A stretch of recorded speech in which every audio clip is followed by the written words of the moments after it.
చూస్ country delight, live better. ఇప్పుడే country delight యాప్ని download చేసుకోండి. మోంతా తుఫాన్ తీరం దాటేటప్పుడు ఎలా ఉంటుందో తెలుసా? ఒక్కసారి ఇప్పుడు మీకు చూపిస్తాను. మచిలీపట్నం మంగినపూడి బీచ్ దగ్గర ఉన్నాను. ఒకసారి ప్రస్తుతం లైట్ హౌస్ ఎక్కున్నాను. ఇక్కడ నుంచి విజువల్ చూపిస్తుంది ఉంది. ఎంత భయంకరంగా ఉంది మోంతా తుఫాన్ తీరం దాటేటప్పుడు అనేది ఒకసారి మన కెమెరామన్ వినయ్ మీకు విజువల్ చూపిస్తున్నారు. మొత్తం దాదాపుగా 100 కిలోమీటర్ల వేగంతో పెను గాలులు వీస్తూ ఉన్నాయి. మరోవైపు ఇప్పటికే సముద్రం అల్లకల్లోలంగా మారిపోయింది. కేవలం 20 కిలోమీటర్ల దూరంలోనే మోంతా తుఫాను కేంద్రీకృతమైంది. ఇప్పటికే కాకినాడకి అతి దగ్గరలో తుఫాను తీరం దాటుతున్న నేపథ్యంలో ఒక్కసారి మంగినపూడి బీచ్ దగ్గర పరిస్థితి చూడొచ్చు. చెట్లు ఎంత దారుణంగా ఊగుతున్నాయి కూడా చూడొచ్చు. 100 కిలోమీటర్ల వేగంతో ఇక్కడ పెను గాలులు వీస్తున్నాయి.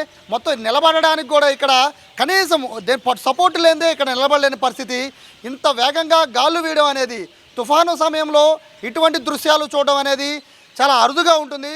సో ప్రస్తుతానికైతే లైట్ హౌస్ పైనుంచి మీకు విజువల్స్ చూపించే ప్రయత్నం చేస్తున్నాను. మొత్తం ఏదైతే ఈ తుఫాను ఎఫెక్ట్ ఉందో ఆ ఎఫెక్ట్ మొత్తం తీర ప్రాంతాన్ని మొత్తం కూడా భయపడిపోయే విధంగా ఇక్కడంతా కూడా ఈ సిచ్యువేషన్ అంతా కూడా కనబడుతున్న పరిస్థితి కనబడుతోంది. మరోవైపు ఈ రాత్రి గడిస్తే చాలు అనుకునే విధంగా అయితే ప్రస్తుతం తుఫాను ఉంది. కేవలం ఇక్కడ మనం చూస్తున్నది పెనుగాలులు మాత్రమే కాదు, అంతకు మించిన ఒక భయంకరమైన దృశ్యాన్ని కూడా మనం చూస్తున్నాం. ఈరోజు రాత్రికి తీరం దాటిపోతోంది ఈ ఏదైతే మోంతా తుఫాన్. 2 రోజులు బట్టి మోంతా తుఫాను గురించి అనేకమైన వార్తలు చూశారు. అయితే ఆ క్షణం అయితే వచ్చేసింది. కేవలం 20 నుంచి 30 కిలోమీటర్ల దూరంలో మాత్రమే, సముద్రానికి దూరంలో మాత్రమే తుఫాను కేంద్రీకృతమైంది. ఇది కాకినాడ మచిలీపట్నం మధ్యలో తీరం దాటబోతోంది.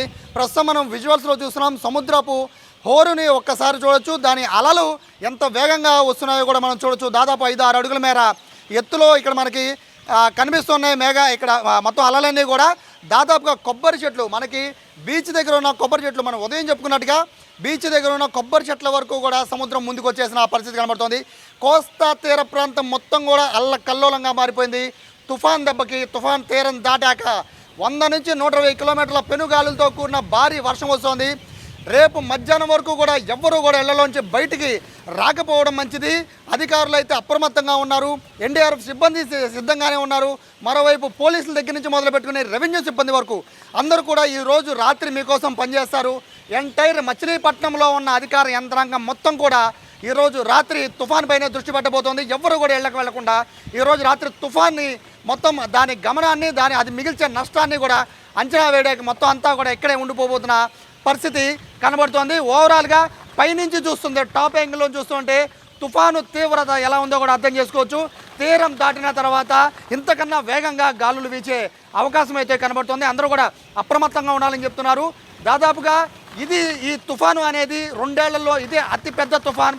మిచోంగ్ తుఫాన్ తర్వాత ఇదే భారీ తుఫాన్గా చెప్తున్న నేపథ్యంలో ప్రజలైతే అప్రమత్తంగా ఉండాలి. రేపు సాయంత్రానికి తీరం దాటిన తరువాత ఈ తుఫానుకి సంబంధించిన నష్టాన్ని, ఆ నష్టపరిహారం సంగతి ఆ తర్వాత ప్రభుత్వం చూడబోతుంది. ప్రస్తుతానికైతే ఇంట్లో నుంచి అయితే ఎవరు బయటికి రావద్దనేది మొత్తం అధికార యంత్రాంగం, మరోవైపు ప్రభుత్వం చెప్తున్న పరిస్థితి కనబడుతోంది. కెమెరా పర్సన్ వినయ్తో సాయి, సుమన్ టీవీ, మచిలీపట్నం నుండి.